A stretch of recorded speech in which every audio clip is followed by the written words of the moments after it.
an odd idea, right? I don't particularly enjoy this whole social media circus. It's a stressy but necessary thing for businesses nowadays, but there's this really cool side effect of it that can be applied. I can use it to help others and show gratitude to people that I think deserve gratitude and respect for what they do and stuff like that. And I can use it to talk about things that I find important, such as plants and trees, you bastards, which we've already done. But I figured a video about other tattoo artists would be cool. And I know that a lot of you will be hoping that, oh, he's going to talk about other Nordic tattoo artists that I can go check out. That'll be super cool. Sadly, that's not the case in this video. It will come.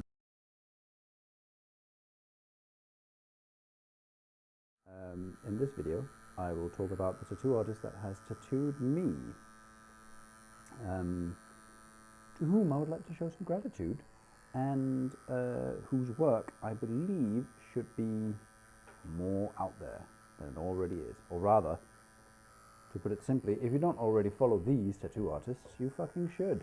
Number 1, Gerhard. I have mentioned this man many times. I dearly love him. He's a very nice German man, very efficient. I also hate him because everything he touches turns to gold without the negative side effects of people actually turning to gold. Gerhard is like the black worker that other tattoo artists go to when they want their shitty tattoos covered and fixed, and it turns amazing and ginormous and epic scale, and the man has such an understanding for body dynamics and for cutting across body dynamics and making like Bauhaus-like constructions. It's almost like physical architecture, and it is insane. And it is done with such efficiency and such eye for such attention to detail and to body lines that it is hardly fucking believable.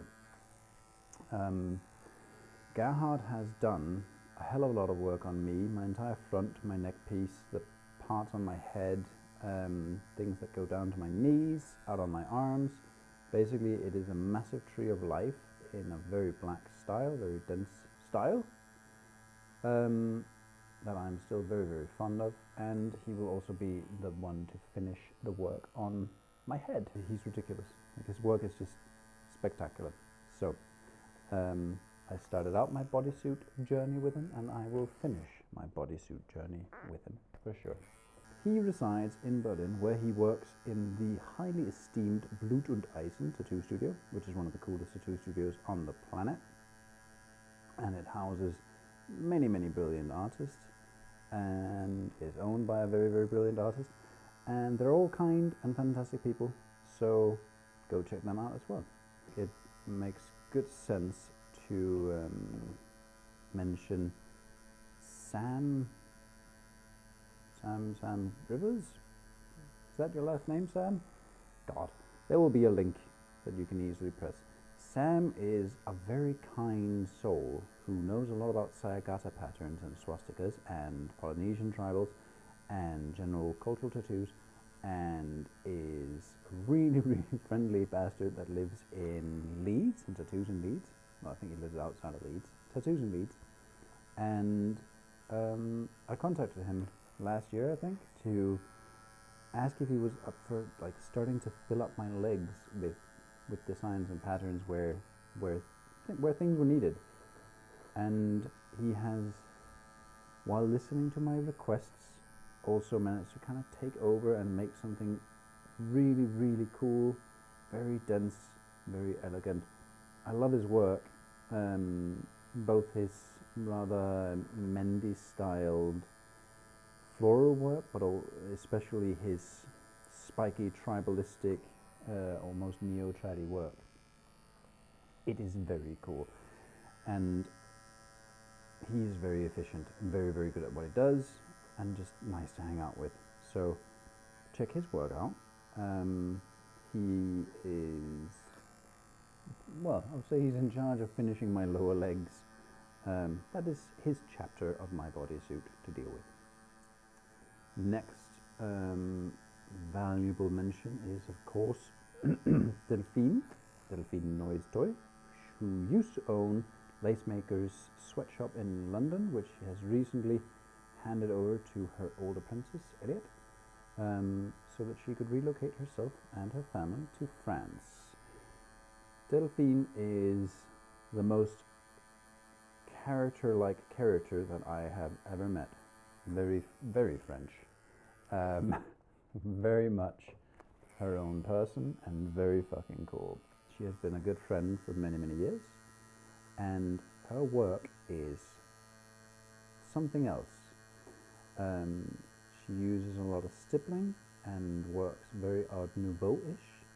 She is also very good at black work and patterns and all of that stuff, but her truly most spectacular pieces are her illustrative Art Nouveau inspired large-scale projects. On me, she is making a couple of whales on my inner thighs. Luckily I have big inner thighs, so it's decently sized whales. And well, I bloody fell asleep while she was tattooing my inner thigh. So very gentle when she wants to be. I'm sure she can also be a terror if she wants to be.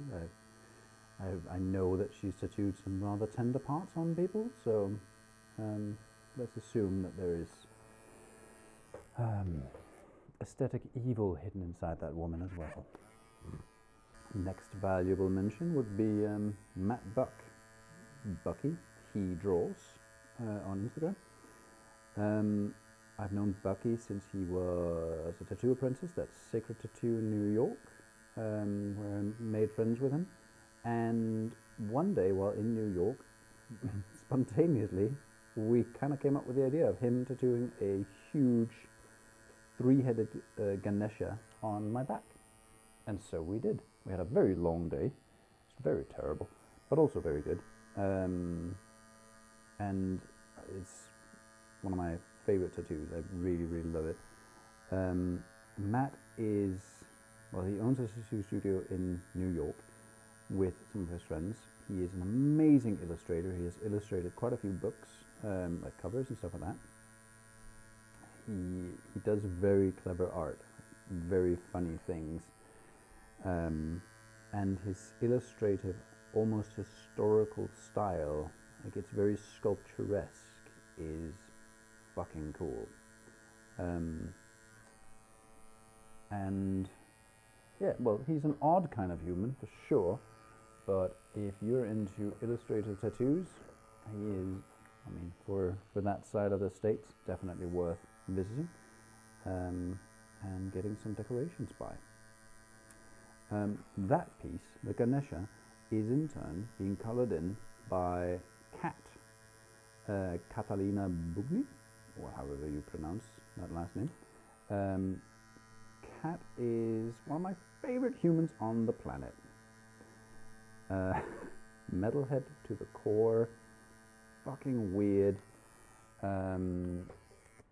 Originally Argentinian, moved to Spain, ended up working for me when I had WEBSHOP Tattoo there, and we've done a few collaborations. You will have seen her work if you've followed me for long enough, because there's a lot of pieces that we actually have done together. She does very, very, very, very, very, very, very good contemporary style tattoos, very much with her own flair and style to them. Has a good sense of epic proportions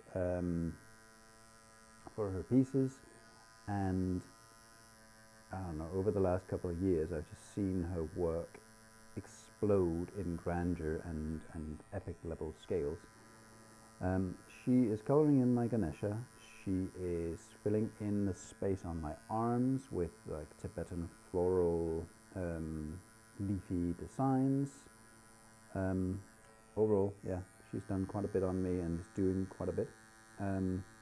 And if you are in Germany, if you're in Berlin, hit her up for some amazing tattoos.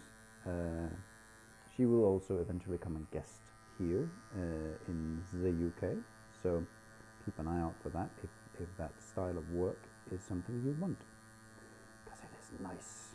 Right, the back piece kind of leads down to the butt piece. My lower back, buttocks, and back thighs, side of my knees, is all being done by my friend Deryn, who is in Sheffield. Deryn is another of those amazing black worker, dot worker, geometry workers out there. She is one of the kindest people I have been tattooed by or ever met, really. She's managed to retain a very, very unique style in her work, while it is at the same time well within like the boundaries and limits of what geometry work is. And she's got this flair for making big flourishy waves, cloudy shapes that I really, really like. So I managed to convince her to do basically the whole frame and base work for the Ganesha on my back, which is still happening. Anyways, check out her work because it is really fucking nice, and she's really fucking nice. Dear old Pierluigi Cretella. Pierre has actually not designed anything on me, but he has kindly blacked out large patches on my arms, which I really, really appreciate. And Pierre's work is phenomenal. He often guests at the same studio that Gerhard works in, Blutenweisen, and is a resident artist in folk tattoo in Barcelona, and is, well, I really miss working next to him. We used to share a room in my studio in Barcelona. He is calm, he is focused, and he is fucking good at what he does, and he has tattooed the entire back piece of the cameraman.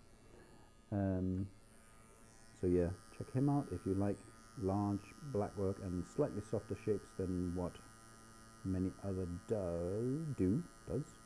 I want to mention Tony Iamjukan, previously known as Jukan unter Strom. Now I think it's Iamjukan on Instagram. Real name Tony. Very, very odd art. Comic style, sketchy, strangely chaotic, always very, very, I'd almost say childish illustrations, but with a very mature hand stroke to it. He has made a small white carpenter bee on my wrist that is overlooked by most people because it's white on black, so no one really spots it, but I really like it. And Tony's work is, I would say, rare. There's not many other artists that works in any style anywhere similar. He's made a whole career out of it, and well, my backstory with Tony is a little bit odd. We started following each other on DeviantArt. In the early days of our careers, we started tattooing sort of at the same time. I did my first guest spot in Berlin in the studio that he worked in, and he did his first guest spot in my studio in Copenhagen. We've had some strange adventures together, for sure. And during this whole COVIDian chaos era, I really wanted to go back to Berlin to visit my friends there, because that's where Kat is, that is where Gerhard is, that is often where Pierre is, that's where Tony is. And when I guested in the past in Berlin, I would guest spot in Blutenweisen first, and then at Tony's studio, which is a studio called Alter Schwan. Also check out all of their artists. They're all weird and all really good. Scratch workers is the best title they can be given. In short, that's it for now. There might be artists added in the future, but I do not have that much skin left. But in case that happens, we'll update this video. Anyways, enjoy the show. Thank you for listening. Thank you for watching. Don't forget to follow, like, subscribe, make comments, and light yourselves on fire. Thank you.